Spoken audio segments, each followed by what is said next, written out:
Hello everyone, this is Sunniva. And this is Johannes. And you are watching Board Gaming Ramblings. And welcome to Ramblings of the Month for November. Woohoo! In November. Yeah. If we get the new schedule started as we wanted to, this will actually be at the end of each month, so we can talk about what we did in the actual month. Yeah. That's going to be cool. We have some exciting things going on. We want Hopefully to... exciting. Yeah, hopefully. We hope you think they're exciting. We want to do kind of a new video series thingy. Your favorite you know word, I have thingy. to add thingy at It's the end important. of each word. It should actually just be called the Thingy series. Yeah, the thingy series. So we want to not talk about specific games, but talk about specific issues or themes in the board gaming industry world. Yeah. Yeah. So some of the things we're going to talk about is how we rate games. Mm-hmm. If we even need more games. Yeah, are we getting tired of the games, basically? And also board game box sizes we are very excited to talk about. So we hope that you will enjoy that. And if you have some ideas to what you want us to cover, please let us know.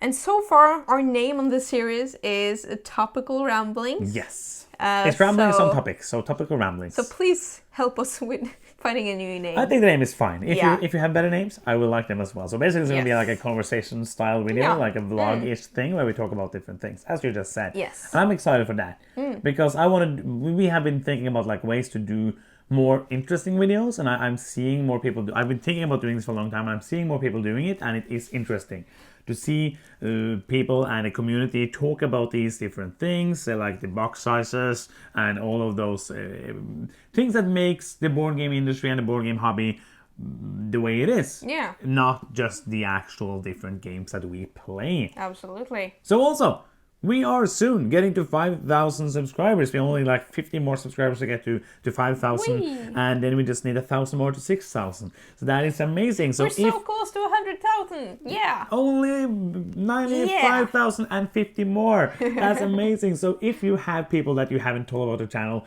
please do it. This is like the promotion part of the video. Please share our videos. Please like the videos. Please comment on the videos.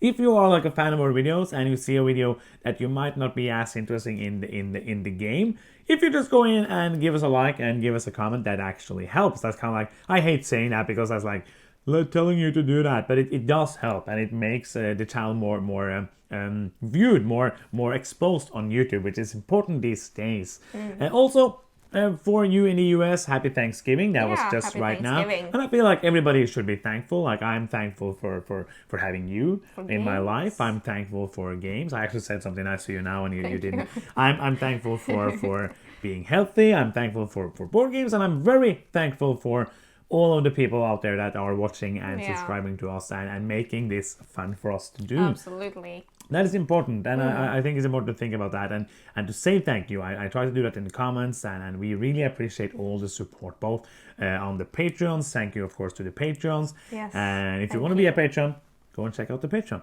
It's patreon.com/boardgamingramblings.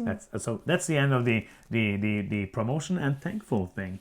So let's talk a bit about what we played this month. Yeah. How many different games did we play?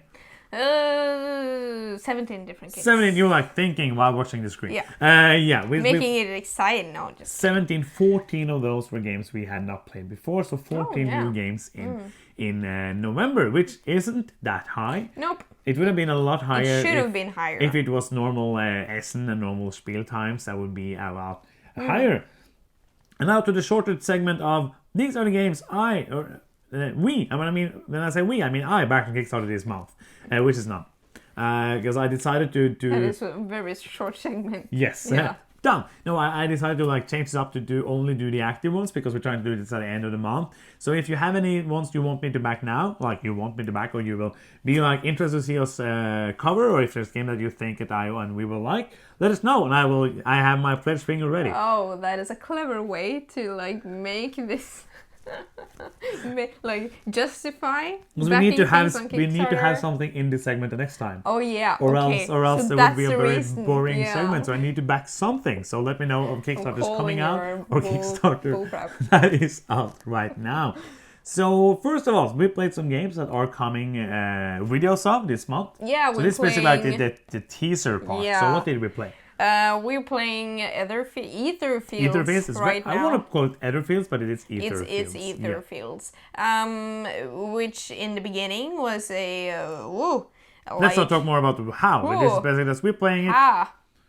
It sounds. And you will hear a lot more about that in the actual review. But we're playing that a lot now. Yes. Also, we've played Fayum, Which is down here. Yes, the new Freedom and Freezing game. Oh, I opened it. Like that. New Freedom and Freezing game. So we're excited to play that some more as well. Raiders of Scythia. Yes. Really enjoyed that. Want to talk more about that and play more. We're gonna do a playthrough. Yes. And also Whistle Mountain, this one right here by Luke Laurie. And Scott Caputo. Yes, that we're also pretty excited about. Yeah, we also played, that's going to be a playthrough soon, a first impression playthrough of Fire Rabin, the other big Freedom and Freezing game. Yes. So that was kind of like some of the games that you will see on the channel in the next month. If there's some new games that you think we have that you like, we want this now, please let us know in the comments. So let's talk a bit about, like just shortly, small reviews kind of other games we played. Some new, some older. Let's do it. Yeah, we played this game right here, Silver Dagger. This is like the fourth. Yes, because D is the fourth letter of the alphabet. In the series, and it's the same game, just different cards to differentiate how you play and how it feels. So it's a hidden information, what do you call it? It's kind of like a pretty classical card game. You draw a card and you can do the ability on the card. It has a lot of interactions where you can switch card with others, and you look at one of your cards and I can start to switch it so you don't know which card you have anymore. And you're trying to have the lowest amount, the lowest score basically, which is the lowest amount of werewolves. Yeah, I thought it was nice actually. I like it, yeah. First round around, I was just like, oh, how do you even, which cards do what? But I think it's really clever that you can mix up a lot of from the different sets. Yes. So it makes it a very variable, but I enjoyed it. Yeah, this is the first of them we have played. So after playing once, I would like to buy another set and mix them. But I would like to play this more because it was fun. It's one of those, like, it feels like you're playing... It's a very casual game. Like, it feels like you're just sitting down playing like a normal deck of card game. And it's pretty neat. Okay, we also played a game that I have heard some good things about, a deck building game. It's down here, so I'm going to place this up here now. So let's see, like that. And then we played we played a game called Runestones, which is this game, a Queen's game. Queen games is kind of up and down. Like, some games are very good, most are not. How is Runestones? Nah, not. It wasn't bad. Nah, but I didn't care for it at all. It just was like, meh. I've heard some good things about it. So we were eager to just check it out. But I didn't feel like, because it's basically, it has some clever things. Yes. It's a deck building game. Deck building game. So I didn't really care what cards that I bought. So that was a little interesting. Yeah. But then you get rid of cards when you buy certain things. When you play the cards. When you play the cards. You play 2 cards and the highest one goes out of the game. Yeah, I like that. But that was the only thing that I enjoyed about the game. That was a neat mechanism, but other than that, it was like, meh. Yeah, it didn't engage me. No. Is the word that I was looking for. It was okay to play it once, but I don't see me ever wanting to play it again. Nope. So it was fine. It was, yeah. I would say, like, if I didn't have any games and I got this, it would be fun. I wouldn't mind playing it. Oh yeah. But it's just a game on a pile of games. Yeah, like, I agree. It's too many games. But like I would this. love to see that mechanism in another game with like more crunchy decisions. I would say like an initial rating would be like a 5. It's not a below average game, it's an average game. Because it has a couple of neat mechanism and it's easy to teach. It's a great gateway deck building game, I would say. Yeah. That is Runestones. Yes. We played a couple more games. We played Odin's Ravens. So yeah, we're doing this the hard way of moving things around. Odin's Ravens, this little cute tiny box. I love the theme, first of all. I like the Norse mythology themed games. This has beautiful artwork with these landscapes that your ravens are traveling through. So you're one player is Hugin and the other is Munin. The two Odin's ravens. The theme is basically they are getting bored of being sent out in the world each day. So now they made it into a race. And they race around the globe different ways, trying to be the first to get back. So you're playing cards from your hand, traveling through the matching areas, and trying to get like the same area like together, so you can travel through them faster. But you also have Loki's help with some other cards. Why would Loki help them? Like why? Because he just likes shenanigans. That's so typical Loki. So he's super bored and he's like, yeah, let's help you guys. Yeah, that sounds like Loki. Yeah, makes sense. And he's also can become a raven, so that is like his friends. So why maybe. isn't he racing them? Oh, that would be a great game. That's the expansion. Yeah. Like Loki would just win because he doesn't help them anymore and he just helps himself. So you can switch up some cards, turn them around, add some cards to make your opponent's path more obstacle-y. Harder, which is a better way. Obstacle-y. More obstacle-y, harder. But I liked it because you're basically traveling on the same path. Yeah. Just like in the opposite direction. But then I have to make your path harder without making it harder for myself, and also make my path easier, but not for you. So that was interesting. Yeah, I felt like I liked it better than you. Like the one thing that was very interesting is that it's a two-player racing game that works, because racing games aren't usually for two players, and I really enjoyed it. It's not a game I will see myself play a lot, but that is. I got a little like feeling like. What are you laughing? No, just like I like the game. We'll never play it again. Yeah. Which is the way we are. I got the same feeling that I got when I played. What is it called? Robin Hood. Robin from Loxley. Robin from Loxley. Robin. And also a little from the Uwe Rosenberg game, the Reykjavik. No. What is it called? Reykjavik, yes. That you want to like gather the best combination and just like rush a little bit forwards and then gather a little bit and rush. So it's not the same game and no. Not the same mechanics it's at all. It's not the same game, this is Odin's Ravens, it's not the Reykjavik. But I felt kind of like that. And if I want to play such a game, I think this would be nice. It's very simple. And if you are a fan of two-player only games and you play those a lot, then this is a nice addition because there's not a lot of two-player racing games. And this was nice. It's tactical. It has some nice tension. I really liked it. Yeah, it felt a little simple, but that is the gist of the game. That's kind of the point. Yeah, so the last game we played was this game here called Gentis. This is the Super Deluxe Edition. We got this from a retailer that had a couple of them left. It looks beautiful. It's a very, very beautiful game. And this was one game I had played one time before. You had not played it before? Nope. And the thing is, when I played it the first time, I didn't fall in love with it. And the only reason I bought this copy now is because I was going to buy something else. And this is...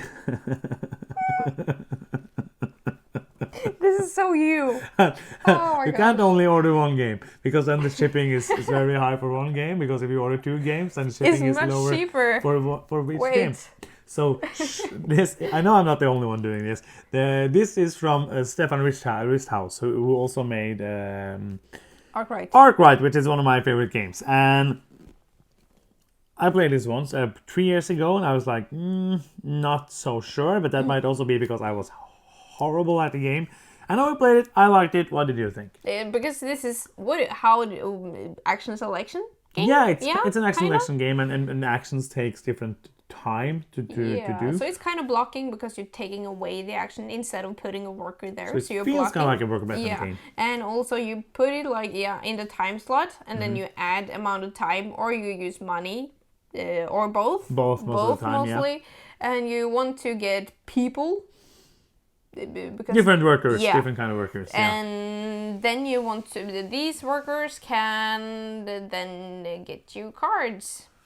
Yeah, you play different cars, and you have to have workers and different cities. I tried my best. You did, and this is why we don't explain games, basically. So if you don't like me explaining all the games, this is what you would have gotten if you wanted to not to do it. You're not missing out on anything. So yeah, you play those cards. what I like about it, though, I thought it was good. Yes, so you play. Should I just explain the thing that you wanted me to explain? Yeah. So yeah, you play technology cards, which gives you different points most of the time and some abilities. And then yes, that's kind of what you're doing. You're trying to maximize the actions to be able to get the right workers to play the best cards and then do that the best way. Yeah, so I like that. I want to play it more. Yeah. I'm a little unsure on the variability in the game because it feels kind of samey. So I'm not sure how it feels the second time around. Nope. But we went for a very different strategy. Yes. So there's different things to do in the game. There is different strategies, but basically what you're doing is to get those people to play the cards. Yeah, so it's mostly just optimizing your stuff. But there are interesting things here, and because we don't play games many times, I think like if I play this in a year, I will enjoy it again. Yeah. And then if I play it again a year later, I will enjoy it again. And I really like the components. And also the artwork is amazing. I love it. Yes, it is. It's from Harald Leske, who makes all of the games from Spielworks, which this was an original Spielworks game. And then TMG and Game Brewer took it and made a deluxe edition. Yeah. So those are the ones that we wanted to talk about in this video. This was a shorter one of these ramblings of the month, but I think that's fine as well. And we will see you again in December with some new games that we have played, hopefully. I'm interested to see what will come now, because soon it's time for the top 10, top 20 of the year, which is interesting. I'm going to start making that list today. Yeah. And we will see. There's a few more games I hope gets here the next 2 weeks, so we get to play them before we make top 10, or else we will have to make like a new version of the top 10 next year. Yeah. Well, Rod will always do that. Like in April or May, he makes a new one. I think that's a good thing to do. Yeah. So that is the end of this one, right? It is. That's the end of the video. Thank you so much for watching. I'm Johannes. I'm Serva. And you've been watching Board Gaming Ramblings, and bye-bye.